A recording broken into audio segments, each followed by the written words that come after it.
Today, we are going to talk about the ark. I'm excited about it because I got this ark in Kentucky from a place where they built an ark. It doesn't float, but it is full-size, life-size replica of the ark that Noah built. So we're going to talk about that today, and I'm excited to share some different insights into that. So let's get to it.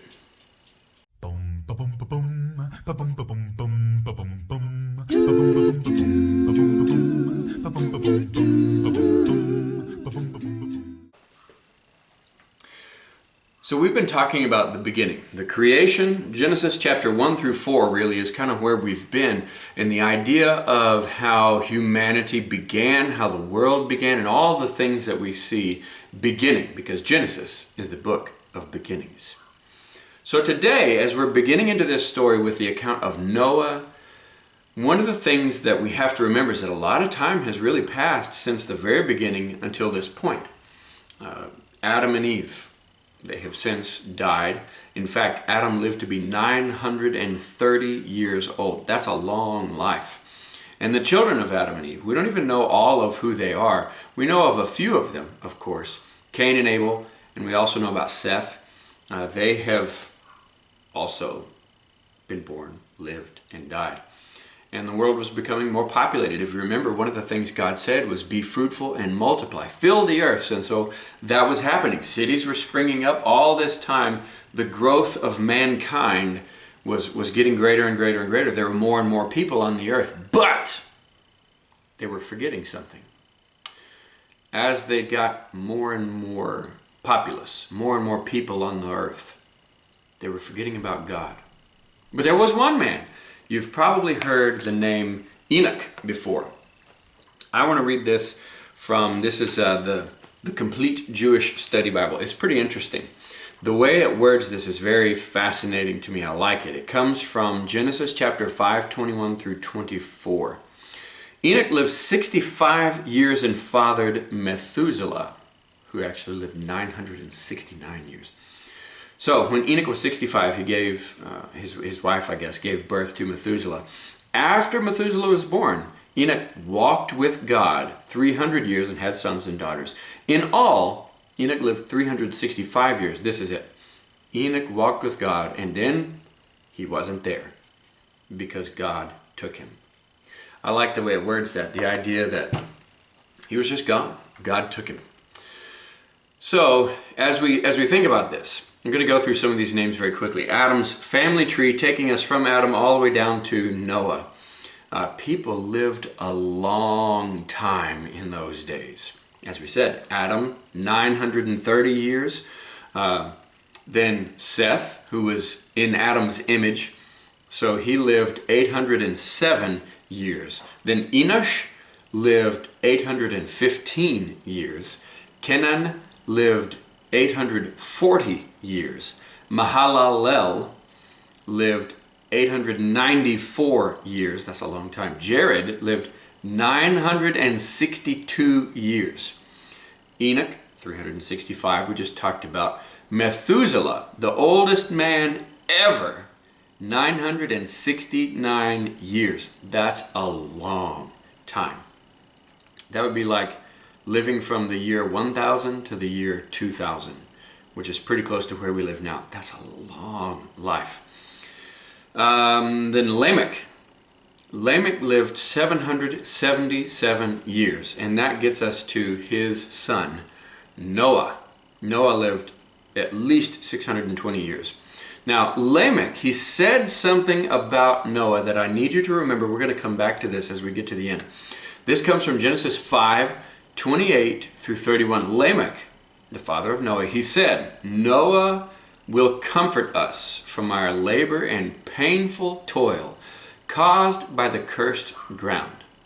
Now, Noah, I'm going to teach you how to pronounce it. In Hebrew, it sounds like the word for comfort. Now, in Hebrew, there's actually a CH at the end of Noah, so it would be Noach. So, say with me, like you have some, So his name is Noach, actually, in Hebrew. So that would be comfort in Hebrew. It doesn't sound very comforting, Noach. But that's how you would say it in Hebrew. at least as best as I can tell. I'm not a Hebrew expert, but I like to say Noach. You could say it too now. You could speak Hebrew. So, a couple of things I want to talk about. In Noah's time, God decided to change how long people would live. They were living 900 years or close to it. That's a long time to live. And he said, now mankind will only live for about 120 years. And if you look at the life of people today, that seems about right. In fact, Moses would say 70 years is a man's life, or by reason of strength, 80 years. And that's kind of what we see in our world today. So I want to ask you, do you have any ideas about why God did this? Why did he change living hundreds of years to 969 being the longest, down to 120? Do you know? Think about that for just a minute. Maybe talk about it. So we're going to say pause and discuss, why did God change from the 900s down to 120 years? And we'll talk some more.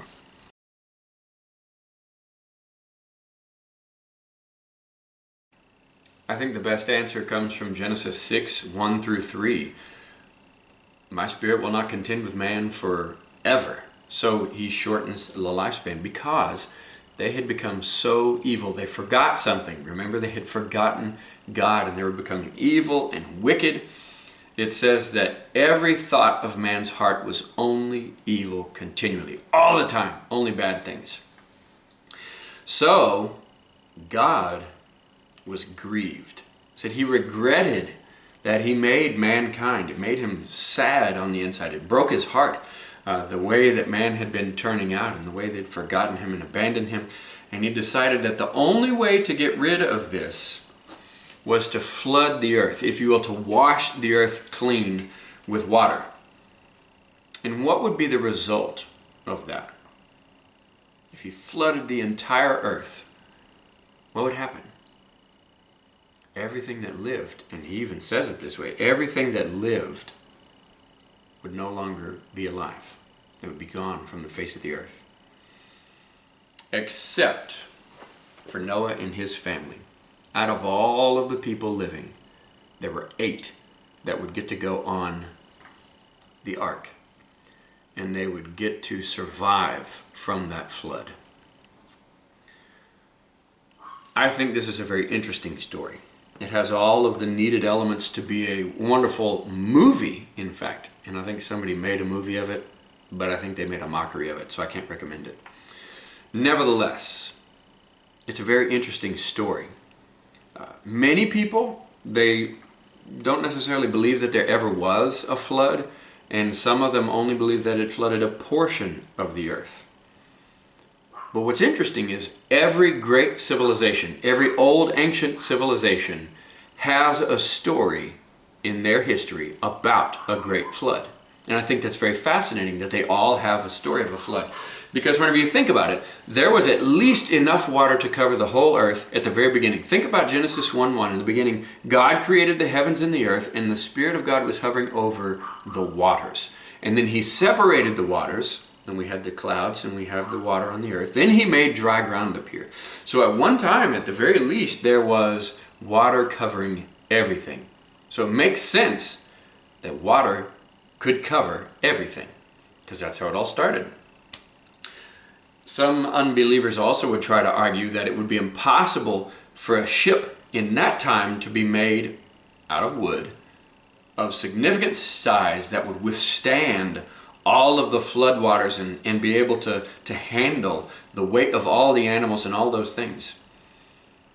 Then there's the challenge of all the animals. How would you gather them all? Wouldn't that be impossible? Were there as many species now then as there are now? These are all questions. Then maintenance. What would you do with, animals, when you feed them, what happens? They got to go to the bathroom, right? What would you do with all those things? I believe that these things were all taken care of by God because omniscient, omnipresent, omnipotent, all knowing, all present, and all powerful. It's not too hard for our God. And I think some of the very fine details we will find out later whenever we get to heaven with him. So let's look at this story. Of course, it begins in Genesis chapter 6 and it goes through Genesis chapter 9.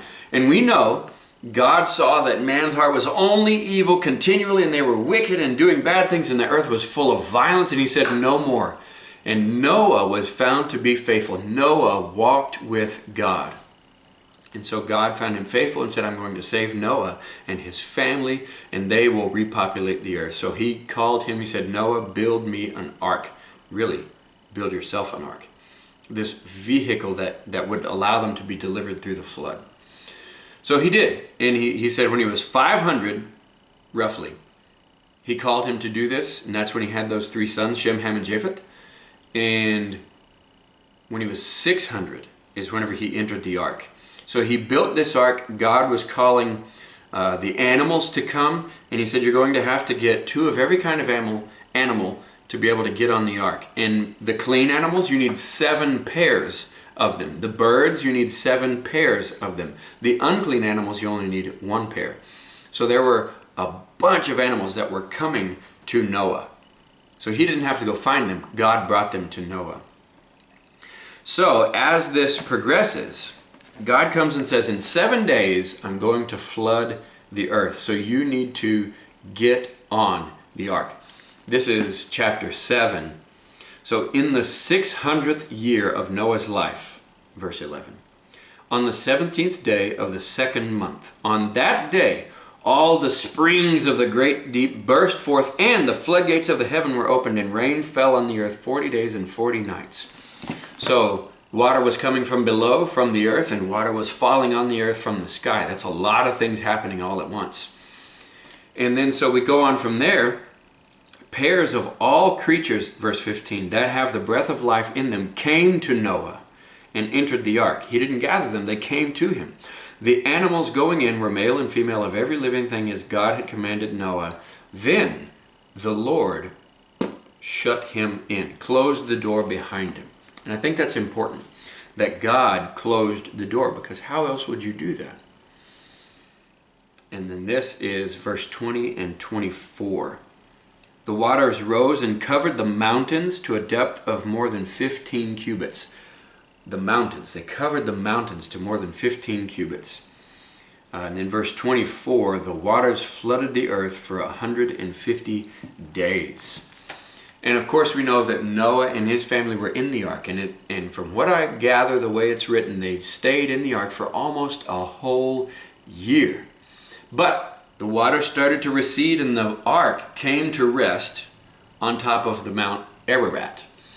And so we don't really know for sure where that was. But we know that the ark came to rest on it. And then they started wondering, is it dry outside? So he sent some birds. He opened up the window that he had made and sent out a raven. It flew around, but it didn't find anywhere to land, so it came back. Then he sent a dove. It did the same thing, came back. He sent another dove. This time, it had a freshly plucked olive leaf in its beak. And he said, dry ground is appearing. Then finally, he sent the dove one more time, and it flew off, and it never returned. And he knew dry ground has appeared. So, this is important because it was what we talked about with Lamech. If you remember, Noah, comfort, right? Lamech said something. This comes from chapter 8, verse 21. After Noah had offered a sacrifice to God, never again, says the Lord, will I curse the ground because of humans, even though every inclination of the human heart is evil from childhood, and never again will I destroy all living creatures as I have done. Verse 22, as long as the earth endures, seed time and harvest, cold and heat, summer and winter, day and night will never cease. That's God's promise. I won't do this again. And I think that's important that we see that Lamech said, Noah is going to bring us comfort. Noah is going to bring us comfort from all of our labor. And God said, never again will I do this. I will no longer curse the ground because of humans. That's a promise that God made. So, promises are an important thing. Whenever you think about the promises of God, they are very much reliable. Think about promises that you make, and other people may have made promises to you. Have you ever made a promise that you couldn't keep, or maybe you just didn't keep? Maybe somebody has made a promise to you that they couldn't or didn't keep. That can be frustrating. But God in Scripture, He made something close to 7,000 promises. That's a lot of promises. Maybe think about that. What are some of the promises that God made to us? Take just a second, pause and discuss. What are promises that God made to us? And then we'll talk just a little bit more.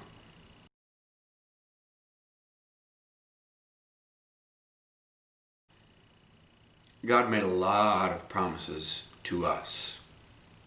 A couple of them from 2 Thessalonians 3, verse 3. But the Lord is faithful, and He will strengthen you and protect you from the evil one. So God will protect us from the evil one.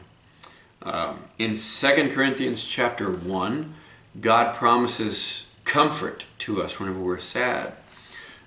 He promises peace that passes understanding. He promises understanding. He promises forgiveness, and so very much more. And whenever we look at the covenant of God with the entirety of the earth, it's not just with humankind, but all the earth. There's something that you can see today whenever it rains in the sky. You've probably seen the rainbow, right? That is a commemoration of the covenant, the promise. It's a symbol we can see in the sky that God says, whenever I see the rainbow that I put there, I will remember my promise never to destroy the entirety of the earth again with a flood. And it's important that we remember that God made that promise, and He hasn't flooded the earth again in all these thousands of years. But He made another promise through His Son, Jesus. Just like He saved Noah and his family through the flood on the ark, He promises that through Jesus, when we obey like Noah obeyed God, He will save us. And God keeps His promises. He is always faithful. So remember, whenever you see the rainbow in the cloud, He promised never to destroy the earth again through a flood. And just like He keeps His promise in that, He promises that whenever we follow Jesus, we'll be in heaven with Him forever. And that is a promise worth remembering. So thank you for coming to Bible class today. I hope that you've enjoyed talking a little bit about Noah and the ark and the flood and how all of those things happened. And we will continue talking on Wednesday night a little bit more about the people that followed that and a tower that we'll have to talk about then. I'll see you then. Have a good week.